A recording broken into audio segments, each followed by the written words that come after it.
Hey guys, so this is the second half of your finding sources for your research paper screencast. I am recording this one now um, during quarantine of 2020. And what I'm going to do in this video is two things. One, I'm going to actually show you how to do the thing that I didn't have the password to show you when I recorded that initial screencast last year. And also at the end of that, I'm going to go back to the questions that you guys submitted that you had about the assignment sheet, and I'm going to answer those questions. So keep watching until the end. All right, I'm going to share my screen here, and you'll be able to see my Google Chrome. And I'm just going to walk you through not just how to use the library databases, because obviously you know that, but how to sort of think about what you're finding and what might be useful and that kind of thing. So here I am on the Destiny page, as you can imagine where we'd start. And as I was saying in the other video, these Gale InfoTrack sources are going to be a pretty solid bet for many of you, depending on your topics. If you're going to do anything related to psychology or sociology or education or family or anything like that, this is probably where you want to look. You can, by the way, access Power Library. I didn't mention that, but if you have a Nazareth Memorial Library card, you can use that to access the Power Library databases. But as I said before, I'm going to work with Health and Wellness Resource Center due to my topic on adoption. And so the first thing is that it will ask you for a password. I literally just put it in a couple minutes ago, so I'm already logged in. But I've shared with you this link. This is from Mrs. Strauss. This has your access codes to all of the Nazareth High School resources. And all the Gale InfoTrack databases are right here, and the password is Eagles. So I already typed that in. It'll ask you for that password, and you just type it in, and then you'll get here where I'm at too. You definitely, as I mentioned in the other video, want to click Advanced Search because it allows you to be a little bit more particular about what you're getting. For example, so I am going to use my first sub-issue that I outlined originally, which had to do with adoption. And I'm just going to leave that a keyword, and I'm going to include infertility too, because that was my other thing. So this is that and, so it'll pull up things with both of them. And if I go down here, I can limit it to full text documents, which I definitely want to do because I don't want to get just an abstract. I might click peer-reviewed journals, but I want to see what I get without it. You can, if you wanted to, limit it by content type or by document type or whatever. I'm not going to do any of that. As long as I have full text documents, I'm going to be good to go. So I'm going to click search, and I'm going to kind of see what I get here. So the one thing right here is you'll see that there's different content types: magazines, videos, news, and academic journals. And quite honestly, this is a really nice amount of sources to find. You know, I can sift through 13. I can't sift through 13,000. So I actually really am pretty pleased with this. And we'll just take a look at what's here and see if this sounds like it's going to be useful for what I want to learn. Grand View research updates on the male infertility market is probably not useful. Supporting adoption. Fairing Pharmaceuticals most adoption-friendly workplace. Okay, those are probably lovely magazine articles, but not necessarily useful to me. Let's look at the others. The other 10 of them, do a quick preparing for adoption, counseling patients about adoption, clinical psychiatry. That might have something to do with infertility. Let's click on that and see.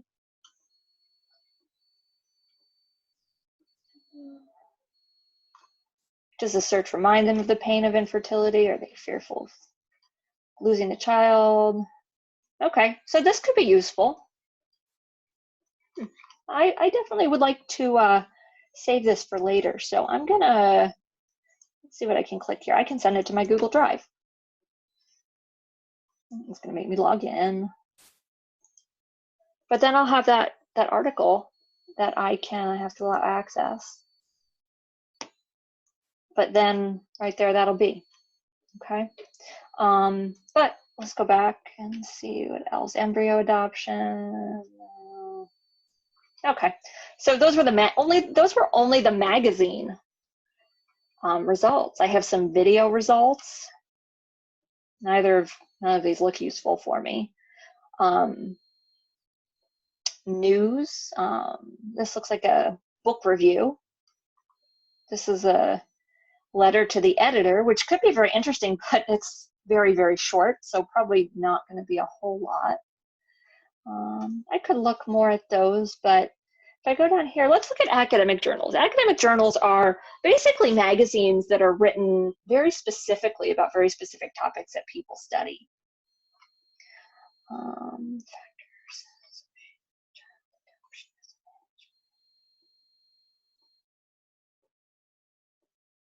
Oh, okay.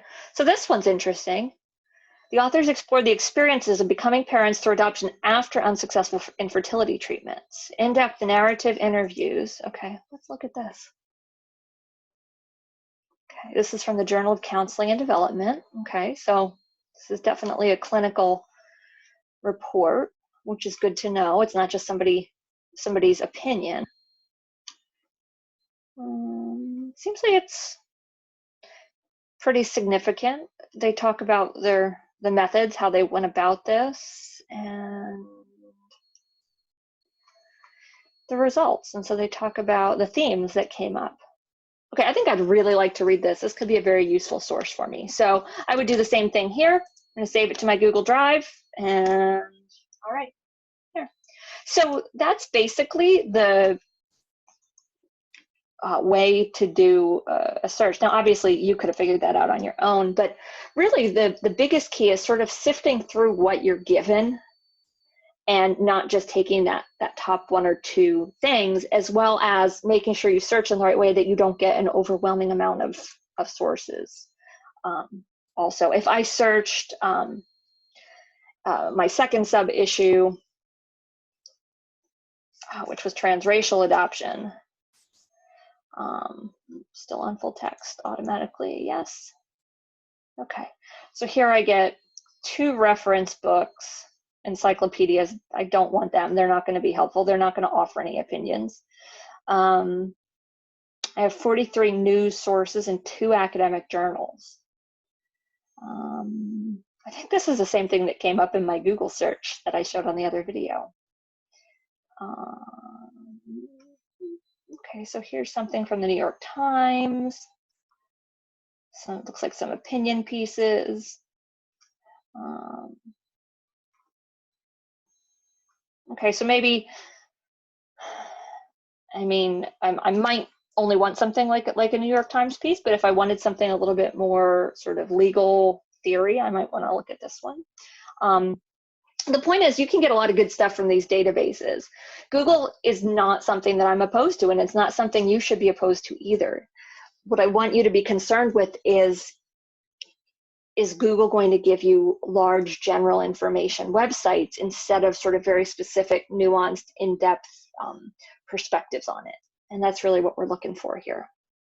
All right, so now before I end this video, I want to go back to the questions that you guys asked. So what I have right here is, this is just the form results. 42 of you have submitted this, which is pretty close.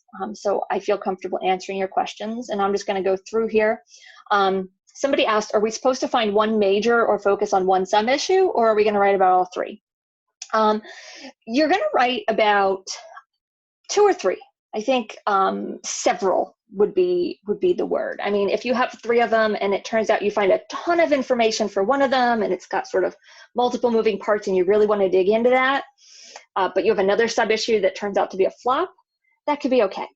But you're definitely going to talk about sort of more than one sub-issue that you've identified, which is why I asked you to identify 3 or 4. Ultimately, you're probably going to write about 2 or 3, depending on the depth that you go into with each of them. Somebody asked, will we be able to do one-on-ones throughout this process? The answer is absolutely yes. I would love to do one-on-ones just because it gives us the opportunity to talk. All you got to do is ask. We can set it up. I might put out a sort of a sign-up sheet like I did before of when, but you could talk to me about at any point in the process, finding sources, sub-issues. We could talk on Google Chat. as a couple of you guys have done over the past couple days. I think that's a really easy way for us to go back one-on-one. But we can also video chat if you'd rather do that, or talk on the phone, or whatever you want to do. Somebody said no questions. I just hope you are doing well. I don't know who you are, but thank you. I hope you're doing well also. Somebody said that they had some concerns about their sub issues, but I did send everybody feedback on those. So if you're still having issues with that, obviously get in touch. I'll be happy to help you. Is there a ballpark minimum or maximum for this project? No. What I will say is that you got to let it be dictated by the task of what you're going to do. I don't even want to tell you what last year's students did, because I don't want you to have any preconceived notions. I want you to be able to figure out what it takes to do what you got to do. And if you get the job done and you're developing your ideas and you're doing what you need to do, this is going to be a significant paper. But I don't want you to be trying in any way to fit into any sort of mold. And that's part of the challenge of this paper, is you're in control. Somebody said, and this is a really good question, how involved will the nonfiction book be in the final paper? Is it directly involved the whole way, such as deep commentary into they say, I say of the author, or is it more along the lines of book X made me aware of subtopic A, which I proceeded to explore in more detail than what was in the book? And yes, that absolutely makes sense. And it's such a good question. And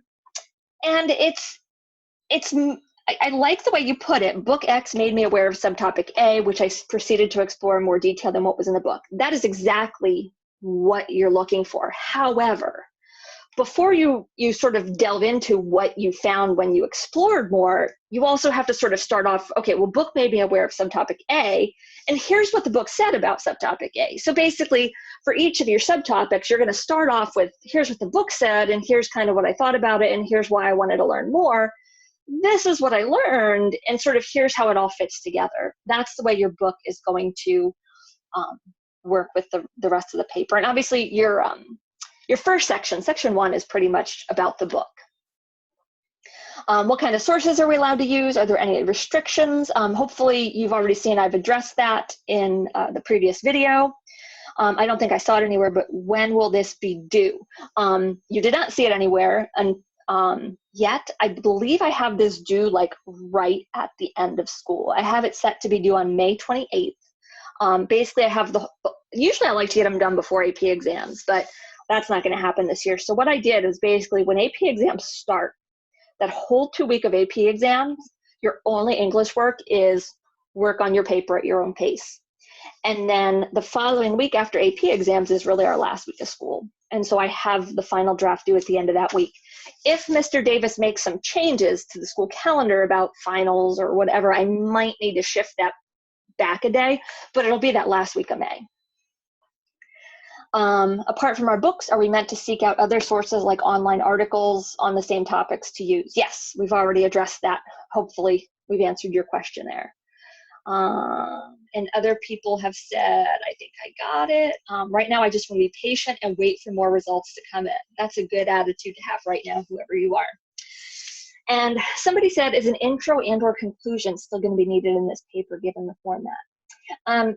The answer, like technically, like a traditional intro paragraph and conclusion paragraph is not in this paper. It's actually going to be set up in 3 sections that are labeled section 1, section 2, and section 3. Section 1 is functioning as an intro, but it's not an intro paragraph. Section 3 is functioning as a conclusion. It's tying it all together and coming to some sort of concluding ideas about it, but it's not a conclusion paragraph.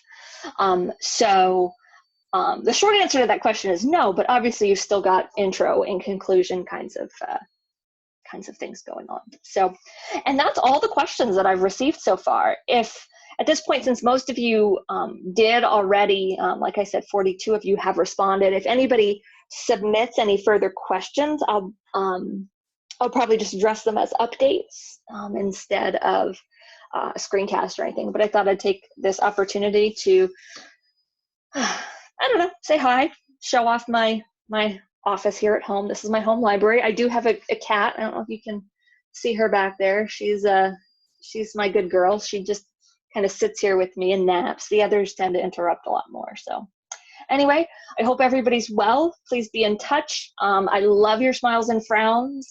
Responding to them is the best part of my day. I love seeing what's going on with everybody. And I miss you guys. And I hope to hear from you soon.